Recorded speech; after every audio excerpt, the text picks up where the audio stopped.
ठिकाणी उपस्थित सर्व जिल्हाध्यक्ष साहित्य सुरभीचे आणि सगळ्या उपस्थित माझ्या मैत्रिणी, तर तुम्हाला प्रेम दिनाच्या खूप खूप शुभेच्छा देते. आणि 4 ओळी आधी लिहिते मी कवितेच्या आधी, थोडस ऍडव्हान्टेज प्रमुख पाहुणे आहे म्हणून. तव प्रार्थनाचा भार मी वहावा, तव प्रार्थनाचा भार मी वहावा, मम संचिताचे सार समर्पित तुला. तव प्रार्थनाचा भार मी वहावा, मम संचिताचे सार समर्पित तुला.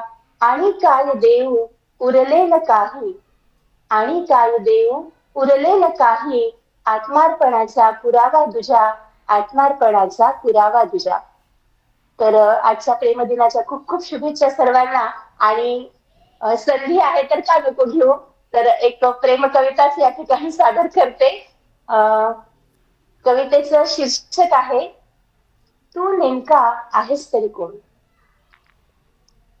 तू नेमका आहेस तरी कोण, केवळ 7 जन्माचा सोबती, की माझ्या अनंत काळचा सहप्रवासी.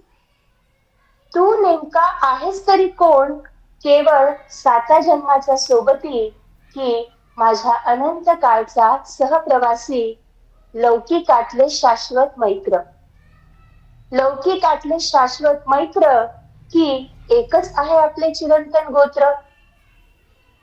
तू नेमका आहेस तरी कोण, माझ्या अनंत काळचा सहप्रवासी. लौकिकातले शाश्वत मैत्र, की एकच आहे आपले चिरंतन गोत्र. तुला नाहीच कळणार हे सुप्त, तुला नाहीच कळणार हे सुप्त, थांब मीच उलगडते होऊन उन्मुक्त. तुला नाहीच कळणार हे सुप्त, थांब मीच उलगडते होऊन उन्मुक्त.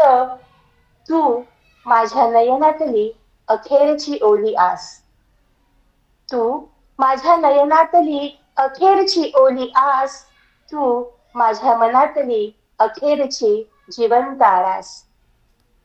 तू माझ्या नयनातली अखेरची ओली आस, तू माझ्या मनातली अखेरची जिवंत आरास.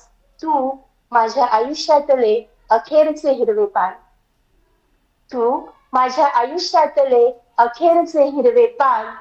तू माझ्या जीवनातले अखेरचे कैवल्यदान, तू माझ्या जीवनातले अखेरचे कैवल्यदान, कैवल्यदान. धन्यवाद.